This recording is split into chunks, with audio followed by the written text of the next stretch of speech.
Anything can happen in MMA. There are countless ways a fight can go, but they can't all be exciting. Who won this fight?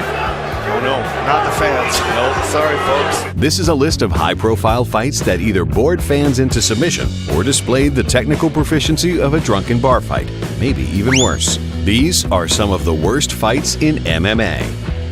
In a battle of two of the worst pseudonames in MMA, Kimbo Slice took on Dada 5000 at Bellator 149. You're looking at explosivity at its finest, aggression, throwing every punch with conviction back behind blunt force trauma.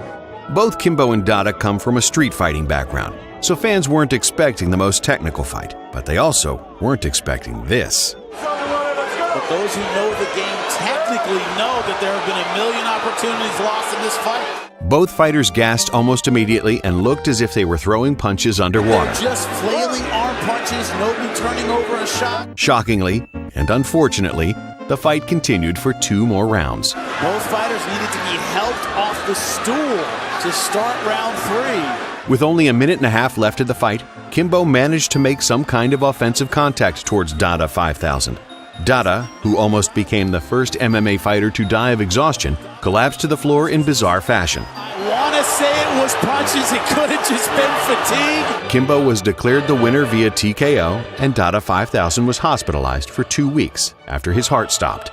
He also suffered severe dehydration and kidney failure due to cutting 40 pounds to make the 265-pound weight limit. Dada was recently released from the hospital and has no plans to fight again. You're looking at explosivity at its finest, aggression, throwing every punch with conviction back behind blunt force trauma. Aliyev Mahmoud versus Kiyoshi Tamura wasn't only one of the worst fights ever, but also one of the strangest. Mahmoud, who comes from a wrestling background, kept hopping around as if he was having some type of seizure. What's with the jumping, boss? What is he trying to accomplish there? I don't know. Mahmoud eventually propelled his own groin into his opponent's knee. Oh man, he got him. Right in the pills. After taking a 5-minute break, Mahmoud called off the fight, although no one seemed to notice or even care. He's gonna quit. He's gonna quit. It's over. He's getting a 3-minute respite, so they're not calling the fight off just yet. Boss, do you know what a respite is, buddy? It's a 3-minute break, I guess, because you said it 2 times now. Thank you. The fight was restarted, and Mahmoud continued to launch his body around the ring and even landed a decent punch at one point. Oh, nice left hand by Mahmoud! But Mahmoud quickly gassed and waved off the fight for the second time. He wants to say to the referee, he wants to tell the referee that he can't. It's over. But yet again, no one seemed to notice, and the fight continued for a short time. Interesting. Yeah, no I don't. Yes I want. Until he was eventually stopped out of sheer awkwardness alone. It's giving exposure now. It could be. I don't understand this, boss. He's talking to him. Well, why isn't his corner throwing in the towel then, if that's what he wants to do? We're halfway through round 1. Right there, finally, the corner throws in the towel. It was Aliyev Mahmoud's one and only MMA fight. Oh man, he got him. Right in the pills. Gabi Garcia is a Brazilian Jiu-Jitsu world champion and training partner of Vanderlei Silva. She made her MMA debut at Rizin on New Year's Eve, taking on professional wrestler Lady Tapa, who was also making her MMA debut. You want to really appreciate the size of both Gabi Garcia and Lady Tapa. Look at them next to John McCarthy, who is a giant in his own right.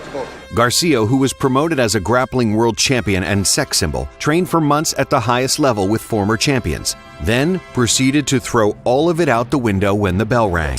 Both women began flailing their arms wildly, with Lady Tapa landing the harder punches in the beginning. Oh, nice left hand! Rock Gabi Garcia! Garcia recovered and accidentally landed a punch of her own. Oh! Garcia proceeded to use her black belt level jiu-jitsu training to violently club Lady Tapa over the head until the referee stopped the fight. This needs to be stopped, and it is.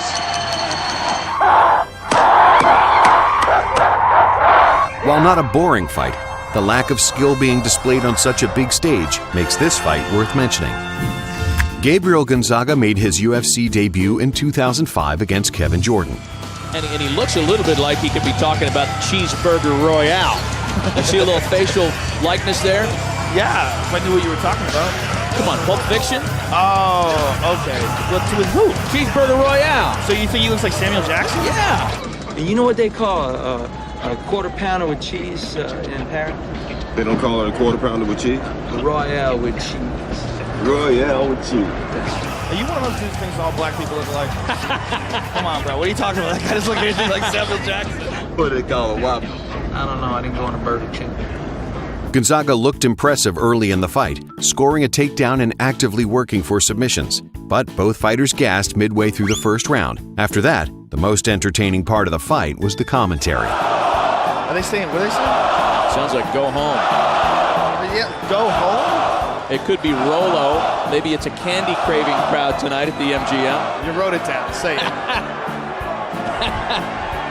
No, I wouldn't call either one of these gentlemen No, that. absolutely not. The fighters received multiple warnings from the referee. Round.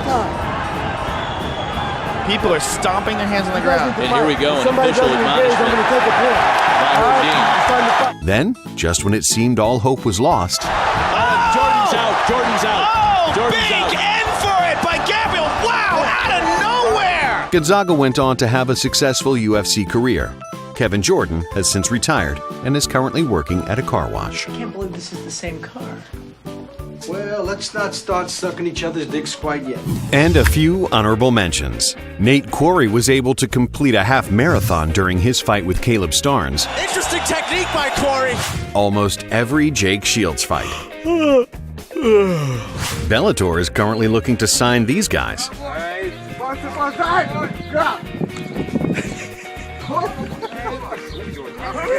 Thanks for watching. Be sure to subscribe.